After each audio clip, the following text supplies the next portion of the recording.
CTV News at 5 with Hudson Mack. The Greater Victoria Chamber of Commerce has come out with what it says is the region's #1 infrastructure priority, and it might not surprise you.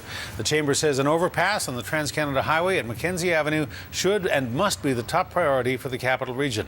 The Chamber is endorsing a report that was released several weeks ago by the Greater Victoria Development Agency that puts the connection between the West Shore, Victoria and Saanich at the top of the list. Also high on that list, though, is extending the runway at Victoria International Airport. On the topic of infrastructure, the deadline has now passed for the companies bidding on the contract to build Victoria's new Johnson Street Bridge. 3 proponents submitted proposals before today's 4 o'clock cutoff. The city had extended that closing date several times to allow the companies to polish the proposals for the $66 million project. It is expected to take 4 to 6 weeks for the city to fully evaluate the proposals. Mediation between BC Transit and its unionized drivers and mechanics has ended just hours after it began. The two sides were supposed to spend 3 days with the provincial mediator, getting underway today. But by early this afternoon, the mediator gave up, saying that the two sides are simply too far apart. The union, CAW 333, says the fight over new community buses will not end because it feels that BC Transit is buying these smaller vehicles to use part-time drivers who are paid less. The drivers call it a safety risk for passengers. The union says the job action by drivers will continue and warns that the action could escalate. The University of Victoria and 2 of its union locals have now struck a tentative deal. The CUPE members include childcare workers, groundskeepers, and security staff. The deal comes after 2 months of sporadic job action on the campus. The package includes a 0% wage increase for the first 2 years of the deal, but 2% hikes in the following 2 years. The agreement is also retroactive to 2010, and the union says it's optimistic its members will say yes. Well, the BC government has interfered with collective bargaining in the public sector throughout this process. They've made it very significant impediments to trying employers and their unions getting settlements. We are optimistic, however, that this settlement will be approved because the wage increases are consistent with the rest of the public sector. It is not complete union peace at UVic. There is still one other union local, CUPE 4163 at the university, that does not have a deal, and it represents about 1,500 members, including teaching assistants and language instructors. The annual Maclean's Magazine University rankings are out, and once again, UVic rates as one of the best in Canada. The university has placed second in the comprehensive category behind Simon Fraser University. That's the same spot it held in last year's ranking. To be considered for the category of the comprehensive, universities need to offer a wide range of research programs, undergraduate and graduate programs, including professional degrees. Meantime, police and ICBC are joining forces to encourage you to slow down as the dark nights and winter weather draw near. Police remind you to slow down as daylight saving time comes to an end early Sunday morning when we turn our clocks back 1 hour. ICBC says it happens just like clockwork. The morning commute the day after the time change always seems to see more crashes.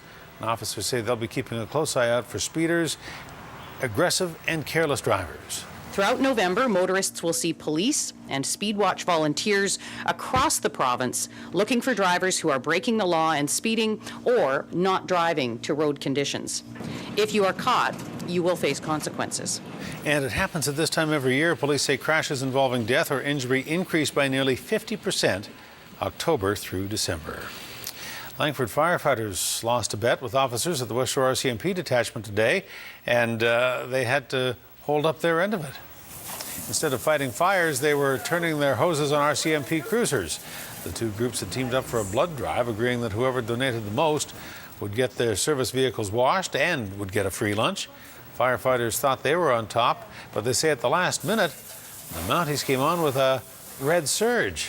Very close numbers. The margin of a win is very slim. So really who won is the Canadian Blood Services. They are the ones that reap the benefits of us donating, and all those that need blood are going to get that.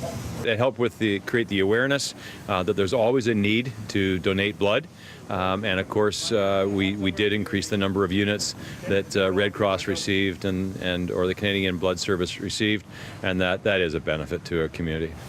This was a first time for the West Shore First Responders Blood Challenge. Both say they're looking forward to doing it again in a rematch next year.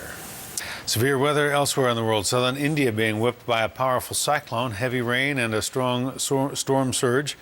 have forced 150,000 people out of their homes. At least 6 people killed here, many more deaths expected. And take a look at this. The famous San Marco Square in Venice virtually deserted because it has been flooded. A high tide forced people to wade through knee-deep water. Makeshift footbridges have been created to allow people to get around.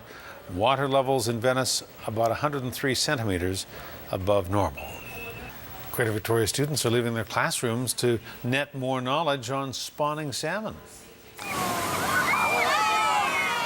These are students from Tillicum Elementary who visited Colquitt's Creek today to see for themselves the salmon run. The students were excited to learn about the wild coho and the chum salmon runs coming back in urban streams. What do you guys think of the fish? Yeah. Pretty cool? Yeah. You ever seen a fish up that close before? Yeah? Big bad fish. Big fat fish? It was like wiggling just trying to get out. Runs are healthy this year. Goldstream is doing well. On average, Colquitt's Creek sees between 200 and 400 spawning salmon every year. Well, it was a special day, an emotional day, with a ceremony held at the legislature today to say farewell to BC's outgoing Lieutenant Governor. The cannons fired and the Honourable Stephen Point conducted his last military inspection during a farewell ceremony this afternoon. Point gave a gift to the province with a song he wrote called British Columbia while he planted a tree behind the legislature to mark his term.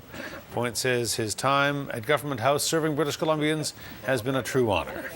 I had no idea what we were getting into when the Prime Minister phoned and asked if I would take on this job. But it's turned out to be an amazing, amazing journey.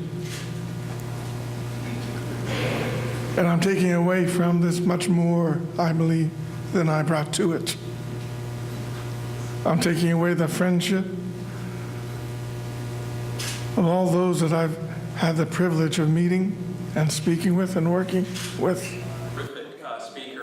Stephen Point received a custom-made guitar from the province of BC as a gift of appreciation. The new Lieutenant Governor will be sworn in tomorrow. The National Silver Cross Mother will be a woman from British Columbia this year. She is Roxanne Preed from Grand Forks, representing all mothers who have lost a child in military service. Her 30-year-old son, Master Corporal Daryl Jason Preed, was killed in a helicopter crash in Afghanistan in 2007. The cost of ending Canada's war in Afghanistan is being tallied up, and it is expected to top $650 million. That tally includes bringing home all of the military equipment used and reconditioning it. The federal government has not disclosed the official figure on the Afghanistan closeout costs. RCMP in Nanaimo say there'll be no charges laid against a 14-year-old hockey player following an on-ice incident that left another player suffering a ruptured spleen. Police investigated after the Saanich player was injured during a bantam game with a team in Nanaimo. RCMP looked into 2 hits, including one in which a stick was apparently used in a spearing fashion, but they determined that there was no criminal intent. The Nanaimo Minor Hockey Association says it's relieved that the case is closed without charges and that hockey is a contact sport where injuries can happen. I'm pleased that they dropped the investigation. I was really upset that it took a turn like that. I do feel as if it was an accident, an unfortunate accident.